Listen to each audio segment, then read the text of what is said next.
The boundary between worlds is not a wall. It is a membrane, thin and trembling, stretched taut by the weight of realities pressing against one another from either side. Most beings never feel it.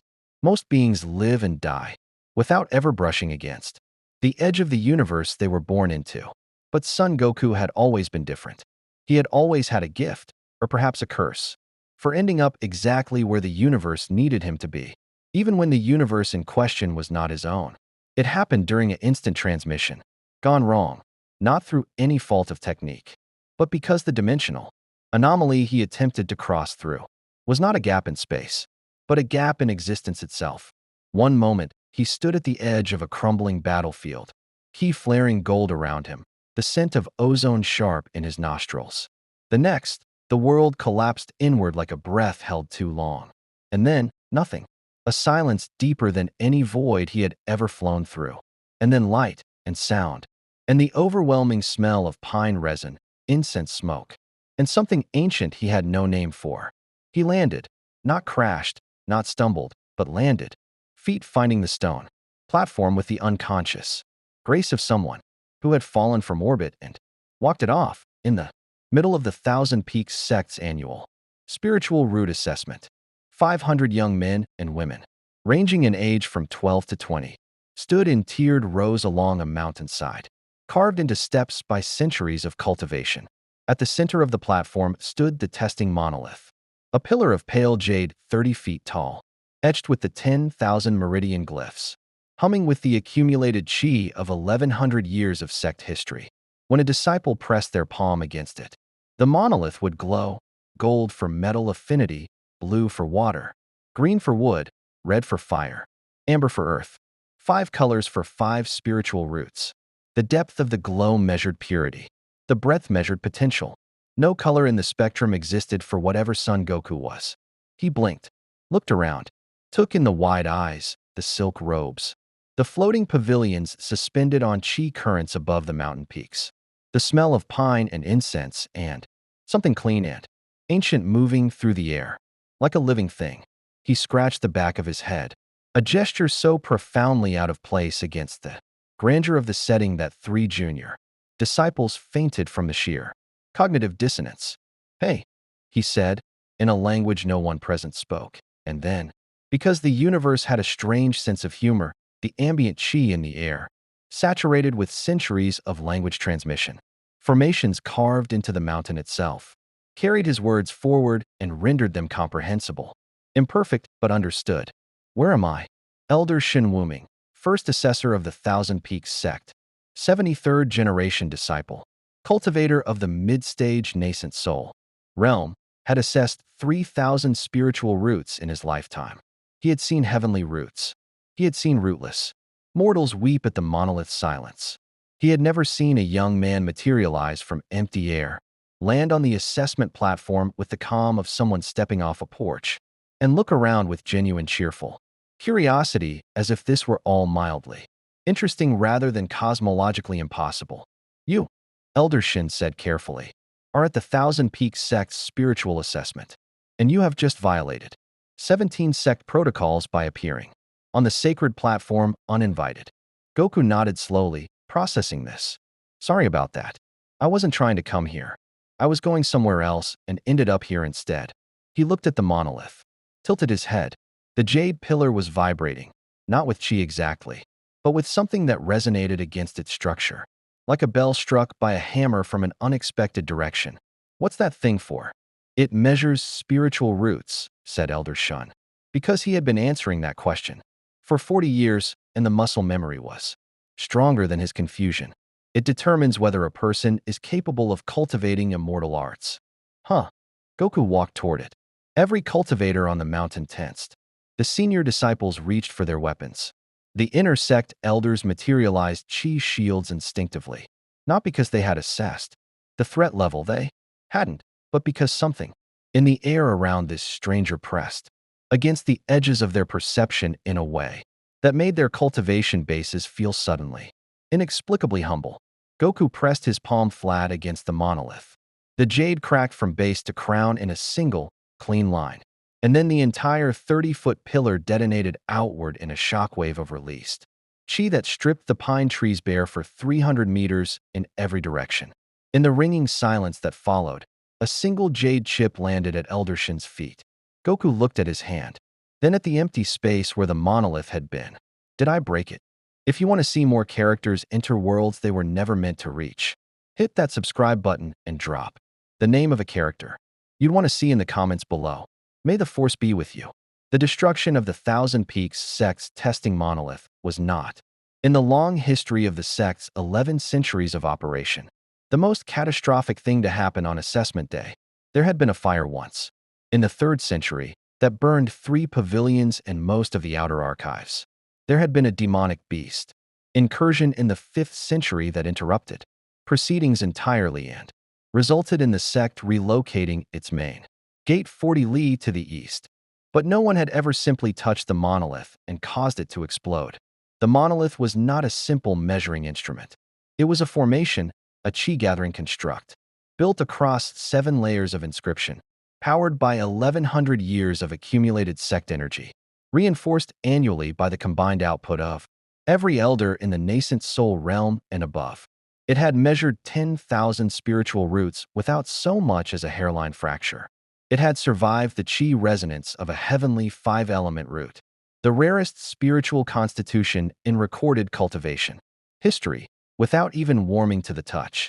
Goku had not cultivated a single day in his life, and he had shattered it by pressing his palm against it with the casual force of a man checking whether a melon was ripe. Elder Shin Wuming stood in the settling dust and performed the rapid internal calculation that all people in positions of authority must perform when confronted with something their framework cannot explain. How dangerous is this?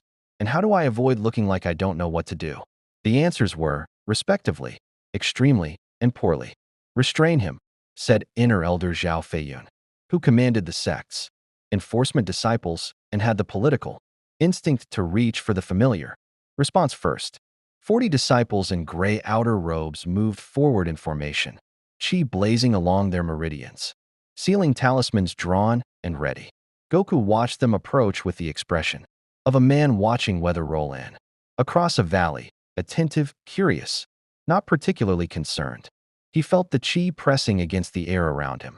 It registered in his senses the way all energy registered, as pressure, as potential, as something alive and moving. It was not so different from ki, in the way that a river and an ocean are not so different, both water, both deep, both capable of drowning you, but structured around entirely different rules. His own ki moved to meet it instinctively, not as aggression but as awareness, the way a skilled fighter's body orients toward a sound, without the mind deciding to. The sealing talismans hit him and dissolved. Not dramatically, they didn't shatter or burn away in some display of superior power. They simply came apart, the way a paper boat comes apart in a current stronger than the one it was designed for. His ki wasn't immune to them.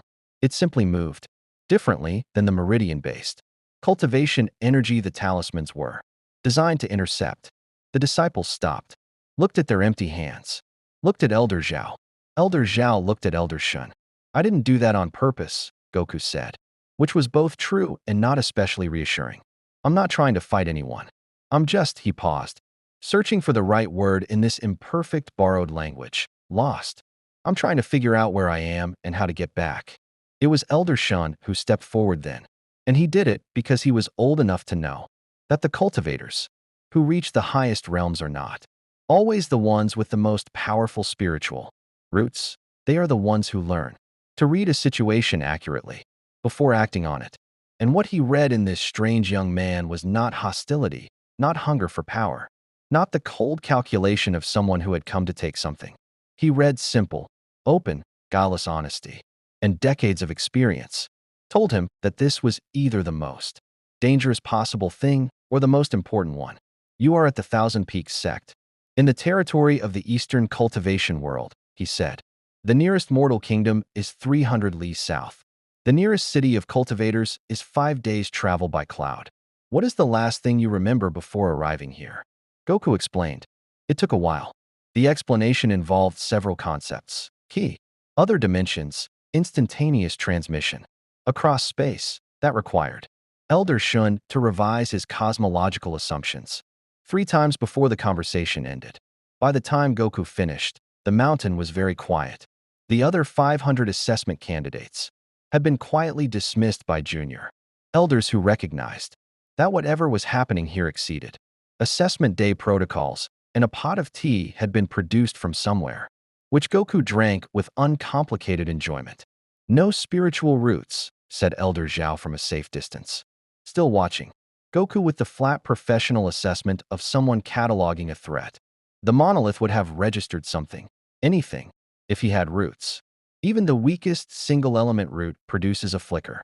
The fact that it detonated means his energy is simply incompatible with the measurement system entirely. Like trying to measure the depth of a lake with a stick designed for puddles. Elder Shin said quietly. He's immortal with no cultivation base and no spiritual roots. Elder Zhao pressed. Our law is clear. We do not accept rootless mortals into the sect. It causes instability. It sets precedent. He destroyed the 1,000-peak monolith by accident, which is another reason not to accept him. Goku set down his teacup. I'm not asking to join your sect, he said, and both elders looked at him. I'm asking if there's someone here who can help me understand what happened to me and how this world works. He gestured broadly upward at the floating pavilions, at the chi currents visible to his senses as faint pressure gradients in the air. The energy here. It's interesting. It feels a little like something I've worked with before, but different. Like someone rearranged all the rooms in a house I know. The silence that followed was different from the earlier silences. Elder Shin recognized it. It was the silence of a door creaking open onto a room that might change everything. There is, he said slowly, one person in this sect who might know what to do with you. He did not look thrilled about it. Elder Mao, he said, in the tone of a man summoning a mild catastrophe to address a major one. Elder Mao Ziren lived at the bottom of the mountain. This was considered either deeply symbolic or deeply embarrassing, depending on whom you asked. Every other elder of significant rank occupied the upper pavilions, those elegant structures of pale wood and glazed tile that floated serenely above the cloud line on permanent chi formations, accessible only by cultivators who had achieved sufficient mastery to walk the sky paths between them. The higher the pavilion, the higher the cultivation base. It was a vertical map of the sect's hierarchy, legible at a glance to anyone who looked up. Elder Mao's residence was a low stone structure built directly into the mountainside, at the base of the 1,000 steps, half buried in wild bamboo, its roof colonized by moss, its front door apparently used so rarely that a bird had nested in the lintel and raised 2 generations of chicks undisturbed.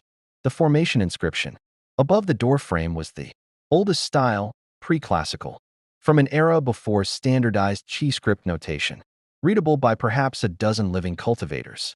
It said, roughly translated, here lives someone who finds most things more interesting than you do. Elder Shun had explained, on the walk down, that Elder Mao Ziren was the sect's lorekeeper, responsible for cataloging phenomena that fell outside the standard cultivation frameworks. He had held the position for 230 years. He had written 412 volumes of documentation on anomalous chi events, paradoxical cultivation outcomes, beings that defied standard root assessment, and things that had arrived in the Eastern cultivation world from places that should not, theoretically, have been able to send things anywhere. He had, Elder Shin noted carefully, been waiting for something like this for approximately 60 years, according to a prediction he had made at a sect meeting that everyone else had dismissed as the product of too much meditation wine and insufficient sleep. Elder Mao opened the door before they knocked. He was shorter than Goku had expected, a small, ancient man with a white beard that reached his knees, eyes the color of winter sky, robes that had been good quality once and were now comprehensively stained with ink, mineral dust, and what appeared to be the residue of at least 3 separate minor explosions. He looked at Elder Shun with the mild expression of someone who has been proven right so many times that the satisfaction has worn smooth into simple patience. Then he looked at Goku, and his winter sky eyes sharpened into something bright and hungry and absolutely delighted. Finally, he said, come in. I've been recalibrating the ethereal resonance compass. For 2 months waiting for the reading. To make sense, I assume you're the reading. Inside, the residence was catastrophically full. Books rose in towers from floor to ceiling, held in place by small chi formations that prevented them from toppling. They swayed slightly as Goku passed, like trees in a gentle wind. Instruments of unclear purpose covered every flat surface. Jade resonators, brass calculation wheels, silk charts covered in notation so dense it seemed to move. Bottles of luminescent liquid in colors that had no names in standard cultivation. Taxonomy. In one corner, something that might have been a miniature star pulsed with slow, steady light inside a crystal containment sphere. Goku found this fascinating and had to be gently redirected twice before he sat down. Hold out your hand, Elder Mao said, producing an instrument that looked like a compass crossed with a cage, its needle spinning freely in 3 dimensions rather than 2. Goku held out his hand. The instrument's needle stopped, spinning and pointed directly at him with the rigid certainty of something that had finally found true north after searching for a very long time. Elder Mao made a sound of profound intellectual satisfaction. He circled Goku slowly, holding the compass at different angles, noting the readings in a brush and ink shorthand so fast his hand was a blur. Your energy, he said, without looking up, is not chi. It is not demonic energy. It is not divine energy as we understand it, not yin or yang in pure form, not any of the 43 documented anomalous energy types I have cataloged in my career. He paused. It is, however, recognizably alive. It has intent. It responds to will. It strengthens under pressure. He looked up. What do you call it? Ki, Goku said. Elder Mao wrote this down, with the reverence of a man inscribing something into the permanent record of the world. Ki, and you were born with this capacity? Or cultivated it? Trained, Goku said. Since I was little, but everyone where I come from has it, at least a little. I've just trained mine more than most. Trained, Elder Mao repeated. He sat down across from Goku and folded his hands, and his expression shifted from scientific delight into something more careful, the look of a man assembling implications. You trained an energy that operates outside our meridian system, with no spiritual roots to channel it through, with no chi-gathering techniques to accumulate it, and the output is sufficient to destroy an 1100-year-old nascent soul-level formation by accident. He paused. How strong are you? By your own world's measurement. Goku considered this. Strong, he said honestly. Not the strongest. I've met things stronger than me, but strong. Elder Mao was quiet for a long moment. Then he said something that no elder of the Thousand Peaks sect had said to a rootless mortal in 1100 years of institutional history. I want to teach you. From the doorway, Elder Shin made a sound like a man who had seen this coming and had hoped, despite all evidence, that he was wrong. Teach me what? Goku asked, and he was leaning forward slightly now, shoulders dropping into the unconscious readiness of someone whose attention has been fully captured. Cultivation, Elder Mao said simply. Not as we practice it. Your meridians don't exist. Your dantian is. He waved the compass vaguely. Structurally novel. Standard techniques would be like pouring water into a vessel shaped entirely differently from the one they were designed for. Some might hold. Most would overflow. He set the compass down. But the principle of gathering energy, refining it, tempering the body and spirit through progressive stages of breakthrough, that principle is not specific to chi. If your ki operates by similar logic, then what you need is not our techniques. His eyes sharpened again. You need our philosophy. Goku had sat through lectures before. He had sat through King Kai's training, Whis' instruction, the hyperbolic time chamber's particular brand of sensory punishment. He was not, by most measures, a scholar, but something in the word philosophy, spoken in this old man's voice, in this half-buried room full of impossible instruments, in this world that felt like a cousin of the one he knew. Something in all of that landed in the part of him that had always known, without being able to say it, that fighting was not the point, that the point was somewhere deeper, somewhere past the fighting, in the place where the body and the spirit met and either broke or transcended. He nodded slowly. Okay, he said. Teach me. Outside, on the mountain above them. The broken jade of the 1,000 peaks. Monolith lay scattered across the assessment platform, and in the shards, visible only to Elder Mao's instruments. Later, when he thought to check the residual energy pattern Goku's ki had left behind was already beginning to do something that 1100 years of chi accumulation had never once done. It was growing. 3 months passed the way they do when someone is learning something that matters, in a blur of exhaustion and revelation, each day collapsing into the next with the particular compression of time that happens when the mind is genuinely occupied. Elder Mao was not a gentle teacher. He was precise, demanding, and constitutionally incapable of accepting the answer, "I don't know," without immediately following it with 17 more questions designed to make the student discover the answer themselves. He had not trained a disciple in 40 years, and the rust showed, not in his knowledge, which was vast and strange and organized along principles that bore only passing resemblance to standard cultivation pedagogy, but in his patience, which was functional rather than warm, and his habit of assigning reading materials written in scripts that technically required 30 years of foundational study to parse. Goku could not parse them. He had Elder Mao read them aloud instead, which was not the intended methodology but produced, Elder Mao admitted grudgingly, better retention than the standard approach. What Goku could do, what became apparent within the first 2 weeks and caused Elder Mao to revise his entire experimental framework 3 times, was feel. Every cultivation technique in the Eastern world was built on the same foundational act, sensing the chi in the environment, drawing it inward through the spiritual roots, cycling it through the meridians, and storing it in the dantian, the energy center 3 fingers below the navel, the reservoir that defined a cultivator's power and capacity.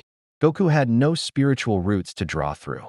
His meridians were not meridians at all, but something Elder Mao eventually mapped as a full-body energy network operating on a different dimensional frequency, like a river system running beneath a river system. His dantian was unusual. It was present in the way that an analog to a thing can be present, but it was orders of magnitude larger than any dantian Elder Mao had, measured in 230 years of cultivation study. Not refined, not structured, but large. What Goku could not do was sit still, which created specific methodological challenges for a discipline whose foundational meditative practice required exactly that. They compromised. Elder Mao taught him the breath of 10,000 mountains, the most fundamental chi sensing meditation in standard cultivation curriculum, designed for new disciples with freshly awakened roots, and Goku practiced it while training, which should have been impossible, since the technique required stillness of both body and spirit, and Goku was currently running up a vertical cliff face in weighted training gear that Elder Mao had found in a storage room and had not expected anyone to ever actually use. On the 43rd day, something happened. Goku was midway through a ki-enhanced sprint along the mountain ridge, when the technique, the breath, the sensing exercise he had been practicing for 6 weeks with approximately 40% success rate, suddenly worked completely, not partially, not in the stuttering, incomplete way it had been working. A brief flicker of external chi awareness before his own ki reasserted its natural patterns and drowned everything else out. It worked entirely. The world's chi became visible to him the way ki had always been visible, a vast living network of energy, threaded through mountain and tree, and cloud and stone, flowing along pathways so ancient they had worn grooves in the fabric of the world itself. He stopped running, stood on the ridge, with the wind cutting past him, and the afternoon light slanting gold across the eastern peaks, and felt the world. It felt enormous and patient. He was fast, reactive, personal. It moved the way emotion moved, the way intention moved, sharp and responsive and warm with the specific heat of a living body's will. She was different. She was not fast. She was not personal. She was the slow turning of something geological, something that had been gathering and cycling since before the first cultivator drew the first breath of the first technique. It did not respond to urgency. It responded to alignment. He filed this away. It felt important. What he did not know, what was happening simultaneously on the upper mountain, in the floating pavilions where politics moved as slowly and inevitably as Qi through old stone, was that his presence had become a problem. The Thousand Peaks sect was not the only power in the Eastern cultivation world. It was one of the 7 summit sects, the dominant institutions that had divided the cultivation territories between them 3 centuries ago in a compact held together by mutual interest, careful marriage alliances, and the understanding that open war between sects of equivalent power helped no one. The compact required, among other things, disclosure of anomalous cultivation phenomena within one's territory.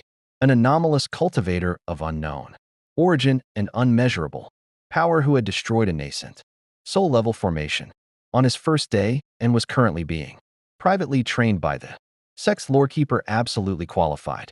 The disclosure had gone out 6 weeks ago, as required. The responses had arrived in the last 2 weeks, as not required but entirely predictable.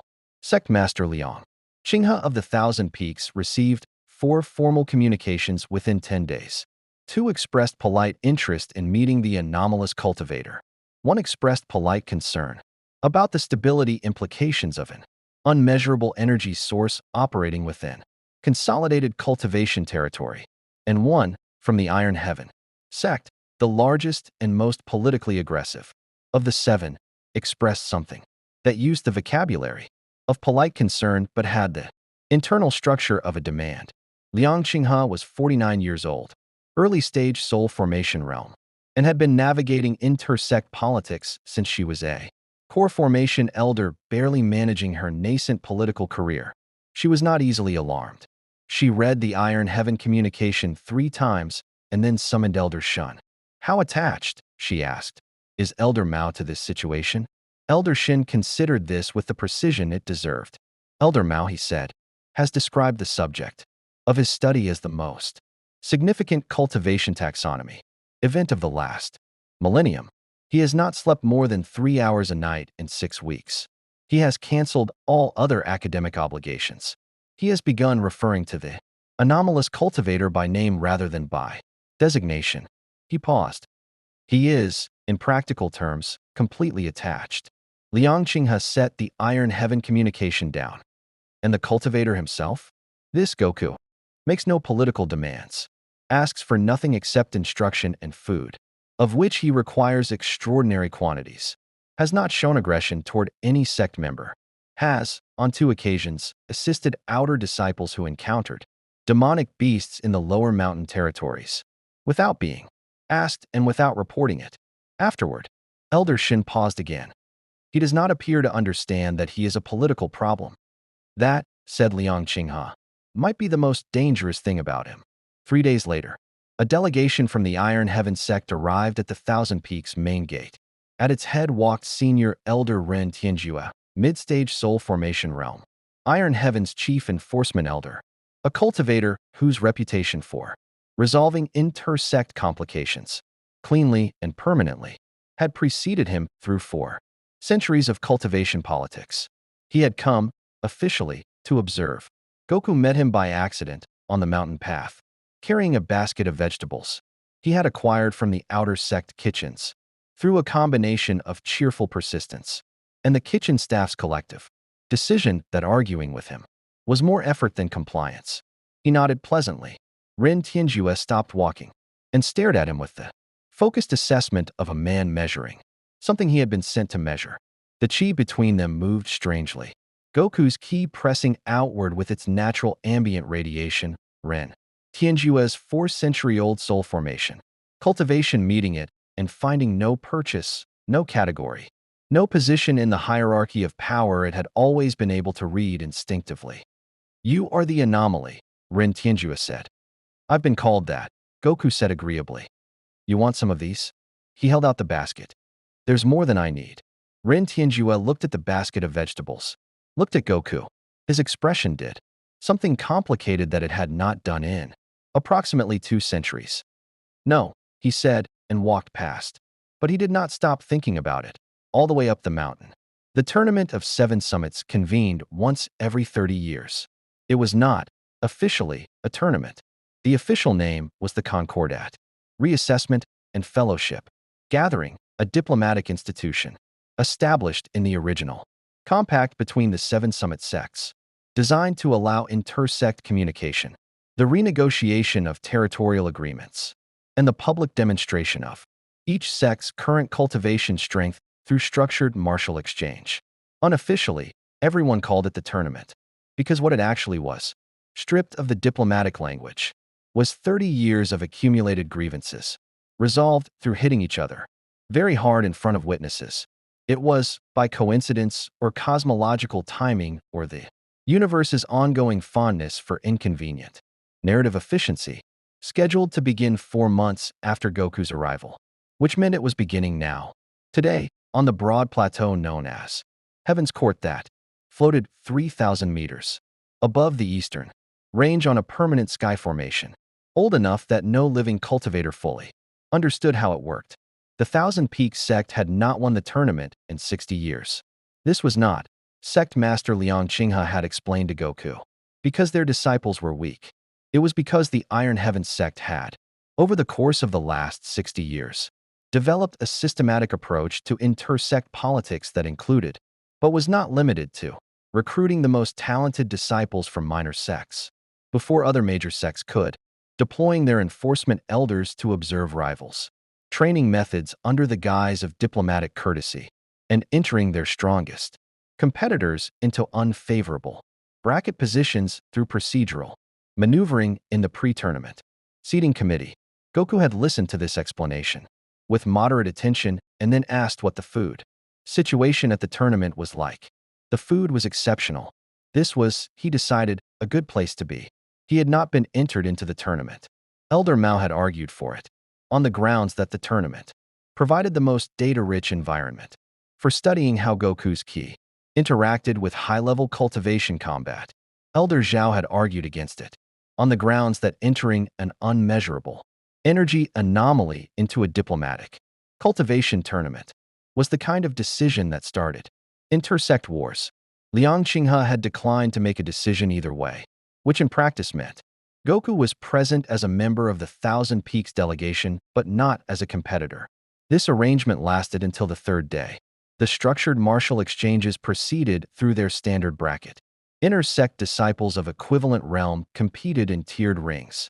Chi condensation against chi condensation. Foundation establishment against foundation establishment.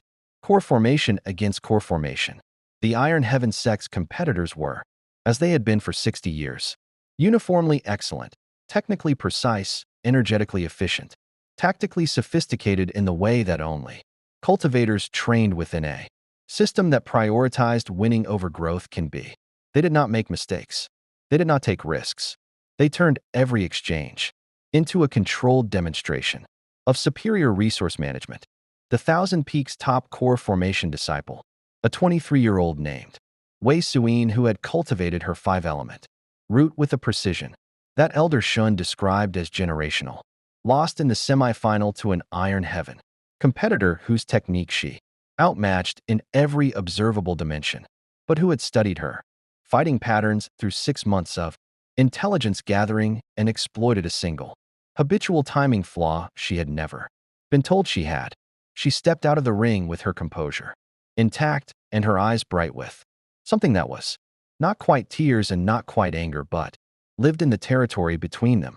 Goku watched this from the spectator formation and felt something that had no cultivation name, but had a very clear key signature.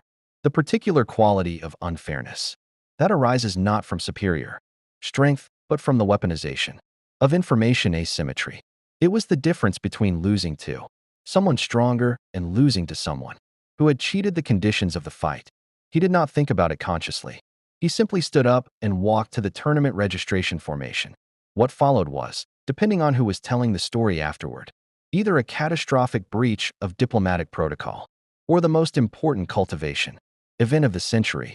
The registration elder pointed out, with increasing desperation, that the competitor registration period had closed 2 days ago, that Goku had no documented cultivation realm, that his spiritual root assessment had resulted in the destruction of a monolith rather than a reading, and that there was no bracket category for an energy type that did not exist in the standard taxonomy. Goku agreed that all of this was true and remained standing at the registration formation with the patient, immovability of a mountain that has not yet decided it is. Interested in your opinion. Senior Elder Rin Tianjue, watching from the Iron Heaven observation platform, said nothing, but he did not look away. It was Sect Master Liang Qinghe who resolved the impasse, with the decisive efficiency of a politician who recognizes the moment when the situation has already made the decision, and all that remains is to ratify it gracefully. She submitted a formal entry on Goku's behalf under a clause in the original compact that had not been invoked in the tournament's entire 300-year history. The clause of the unclassified, intended for beings of ambiguous cultivation status whose participation was deemed to carry significant observational value for the advancement of cultivation knowledge. The Iron Heaven delegation objected. Liang Qinghe cited precedent. The presiding elder, a 900-year-old tribulation stage cultivator from the neutral Jade Mirror sect who had been administering the tournament for 2 centuries and had seen, as he put it, everything, overruled the objection on the grounds that the clause was clear, the entry was valid, and he was personally curious. Goku was assigned to the open challenge bracket, a secondary competition structure reserved for irregular cases, and given 1 hour to prepare. He spent it eating. His first opponent was a mid-stage core formation cultivator from the Stormweave sect named Chao Bingwen, who had 12 years of combat cultivation experience, a wind-lightning dual root of exceptional purity, and the expression of a man who had been told to fight a rootless mortal and was trying to decide whether to be offended or concerned. His opening technique, the Thousand Needles Wind Lance, a high-speed projectile formation that could penetrate standard defensive chi shields at core formation level, was executed with flawless precision. It hit Goku in the chest and dissipated like rain hitting warm stone. Goku nodded. That was fast, he said, with genuine appreciation. Do it again. Chao Bingwen did it again, with more power. Then again, with a different technique. Then he tried the Stormweave sect's signature combination, 3 simultaneous attack formations, deployed in overlapping frequencies designed to overwhelm any single defensive response. The crowd, which had been murmuring with confused uncertainty, went completely silent. Goku was not using a defensive formation. He was not cycling chi into a shield structure. He was simply present in the way that mountains are present, in the way that something, which has been standing long enough, stops being an obstacle and starts being a feature of the landscape. The key reading he had been developing over 4 months of Elder Mao's instruction had given him something that his combat instincts had not previously had access to, the ability to feel the chi structure of an incoming technique before it arrived, not as future sight, but as present sense. The way a body of water feels the shape of a stone before it reaches it. He had always been able to do this with ki. Now he could do it with chi as well. On the 4th exchange, he moved, not fast by his standards. He had made a private decision, arrived at through a clarity of reasoning that surprised him with its deliberateness, that he would not use his full speed here, because full speed in this context would not be combat. It would be a demonstration, and a demonstration was not what Wei Suyin needed from this moment, and not what the 400 cultivators watching needed, and not, he realized, what he needed either. He moved at the speed of a very good cultivator, which was fast enough to step past the wind lightning formation and place one open palm against Chao Bingwen's sternum with enough controlled force to send him out of the ring and deposit him, upright and uninjured, on the spectator platform 6 meters away. Chao Bingwen sat down heavily next to an Iron Heaven elder, looked at his own cultivation base, which was entirely intact, looked at the ring, looked at the man standing in it. He pulled that, he said quietly. Whatever he hit me with, he pulled it completely. The Iron Heaven elder said nothing, but he was already composing, in his mind, the report he would send to Senior Elder Rin Tianjue. Goku fought 4 more times that afternoon. He won each exchange with the same quality of restraint, attentive precision, enough to end the fight clearly, not enough to harm. Every victory calibrated with a care that looked to Elder Mao watching from the Thousand Peaks platform and taking notes at a pace that was beginning to wear through the paper, less like combat strategy and more like teaching, as if each fight were a lesson he was offering the other person. about the limits of their framework, delivered with enough gentleness that the lesson could actually be received. By his fifth fight, people had stopped talking about his power level and started talking about something harder to name, something that had to do with the way he looked at every opponent before the fight, not to assess threat, but with a quality closer to recognition, as if he were seeing something in each cultivator that the cultivation world's hierarchy of roots and realms and breakthrough stages had not taught them to see in themselves. It was Ren Tianjue who came to him afterward, not as an envoy, not as an enforcement elder executing a diplomatic mandate. He descended from the Iron Heaven platform alone, without attendance, and crossed the tournament ground with the directness of a man who has made a decision that he will not reverse. I have spent 4 months, he said, standing before Goku in the long light of the late afternoon, attempting to determine what you are. What category? What threat level? What political variable? He was quiet for a moment. I have not been able to determine any of these things. I'm just a fighter, Goku said, trying to get stronger. No. Ren Tianjue shook his head, slowly, with the precision of a cultivator who has spent 4 centuries choosing his words carefully. A fighter trying to get stronger fights to win. You fought today to, he paused, looking for language that fit, to show, to open something. He studied Goku's face. In 4 centuries of cultivation, I have met 2 people whose presence changed the way I understood my own practice. You are, inexplicably, the third. Above them, on Heaven's court, the tournament continued. Techniques blazed and formations clashed in the hierarchy of cultivation. Strength asserted itself in the orderly, predictable way it had asserted itself for 300 years. And on the ground below, in the long afternoon light, something was beginning that did not yet have a name in the cultivation world's vast and ancient taxonomy, something that had arrived from somewhere else entirely and was quietly, thoroughly, irreversibly changing the conditions of everything around it.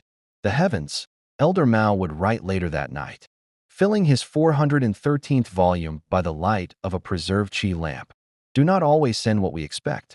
Sometimes they send what we cannot categorize. And sometimes, rarely, once in a millennium, what we cannot categorize is precisely what was needed. He paused, looked at what he had written, added, in smaller script at the bottom of the page. He also ate approximately 40 portions of food at the tournament banquet and showed no signs of stopping. This, too, may be significant. Further study required. The heavenly tribulation came without warning, as all true tribulations do. It was 3 weeks after the tournament of 7 summits, on a morning so clear and still, that Elder Mao had remarked at breakfast that the atmospheric qi pressure felt unusual, charged, expectant, the way the air feels before lightning that hasn't decided where to strike yet. He said this and then returned to his notes. He did not connect it to anything. Not immediately. Goku had been meditating on the ridge, actually meditating, sitting still, which had taken 4 months of Elder Mao's patient, relentless, occasionally exasperated instruction to achieve. When the sky above him turned the color of hammered bronze and the first tribulation cloud began to form. It was unprecedented. Heavenly tribulations descended on cultivators. At moments of breakthrough, when the accumulated refinement of a cultivation base crossed a threshold that heaven itself recognized and chose to test. They were earned. They were prepared for. No cultivator in recorded history had triggered a tribulation without a cultivation base, without a breakthrough, without even a properly constituted dantian. No cultivator had ever triggered one by simply sitting quietly and finally, fully understanding something. But that was what happened. In the stillness of that morning, with the world's qi flowing through his awareness, and his own ki settled into a deeper quiet than he had ever managed before, Goku had arrived, not through technique, not through breakthrough in any standard sense, at the place where ki and qi were the same thing, not identical, not interchangeable, the same thing the way 2 rivers emerging from the same mountain range are the same water that fell as the same rain in the same season, shaped differently by the terrain they had crossed, but fundamentally, at the source, indivisible. He had found his Dao, not the Dao of strength, which was what Elder Mao had predicted, not the Dao of battle, which was what Ren Tianjue, watching from the base of the mountain where he had remained, for reasons he had not explained to anyone, had suspected. The Tao that crystallized in Goku's core in that moment of absolute stillness was something the cultivation world had no prior record of, something that would require Elder Mao to write an entirely new volume and then argue about its classification with the other lore keepers of the seven sects for the next 20 years. The Tao of transcendence, not transcendence, as the cultivation world understood it, not the transcendence of breaking through to a higher realm, of refining the mortal body into something immortal. Transcendence as Goku had lived it in every fight, in every moment of pushing past what he had believed his limit to be. The understanding that every ceiling is a floor, that every ending is the ground that the next beginning stands on. That strength is not a destination but a direction, permanent, infinite, always pointing further. The tribulation that descended on him was not a standard 9 lightning sequence. It was not a heavenly fire tribulation, or a soul refinement tribulation, or any of the 47 documented tribulation types recorded in the Thousand Peaks Sect's 1100 years of cultivation history. It was all of them, simultaneously, layered into a single convergent descent that blackened the sky from horizon to horizon and brought every cultivator on the mountain out of their training rooms and meditation chambers to stand and stare upward with the expressions of people watching something they do not have a framework for. Goku stood up from his meditation posture, looked at the sky, felt the massed, ancient, enormous weight of heavenly will pressing down toward him with the accumulated force of a universe that had measured him and decided he was ready to be tested properly. He smiled, the wide, open, uncomplicated smile of someone who has been waiting for a good fight and has finally found one. He did not use ki alone. He did not use chi alone. He used both simultaneously, ki blazing gold in the old familiar way, ki that had crossed a dimensional boundary and survived and grown stranger and stronger for it, and beneath it and through it and inseparable from it, the chi of this ancient patient world, flowing through him along pathways that were not meridians but that served the same purpose meridians served. The deep architecture of his body finally fluent in a second energetic language. The tribulation lasted 6 hours. It destroyed approximately 1/3 of the Thousand Peaks sect's outer mountain terracing and would need to be rebuilt at significant expense and community effort. It was visible from 4 of the other 6 summit sect territories. It registered on every chi-sensing instrument in the Eastern cultivation world, simultaneously, causing 3 separate monitoring formations to simply stop working from the overload. When it ended, the sky cleared. The bronze light dissolved back into ordinary morning blue, and Goku stood on the scorched ridge, breathing hard, hair standing in every direction, robes comprehensively destroyed, with the expression of a man who has just done something enormously satisfying and is already thinking about what comes next. Elder Mao climbed the 1,000 steps to reach him.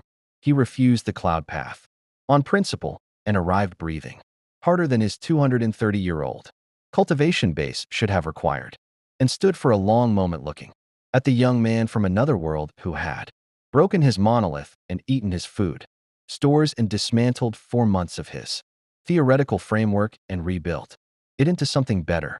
Well, said Elder Mao, who had waited 60 years for something significant to arrive and was therefore not going to minimize it now that it had. You appear to have forged a new Tao. Yeah, Goku said. He looked up at the cleared sky, at the ordinary morning light returning to an extraordinary mountain. I think I need to keep training. Elder Mao looked at him for a very long time. Obviously, he said, and turned to begin the long walk back down. Behind them, in the scorched stone of the ridge, the heavenly tribulation had left marks. Not damage, marks. Characters. Burned into the rock in a script that Elder Mao would spend the next year translating, that none of the other lore keepers had ever seen, that predated every cultivation text in the Eastern world's archives by an indeterminate but enormous span of time. When he finally translated them, 340 pages of careful cross-referencing later, they said, in the oldest language the world knew how to speak. He came from elsewhere. He will go further. Heaven takes note. And in the Eastern cultivation world, In the floating pavilions and the deep mountain caves and the crowded city sects and the wild territories where unaffiliated cultivators carved their own paths from the raw chi of the world, something had changed. Not loudly, not in the way that wars or catastrophes change things, with noise and obvious rupture, but in the way that a new star changes the night sky, permanently, quietly, rearranging the map of what is possible by simply being present in it. A fighter from another world had found a Tao that the world did not know it was missing, and he was only just getting started.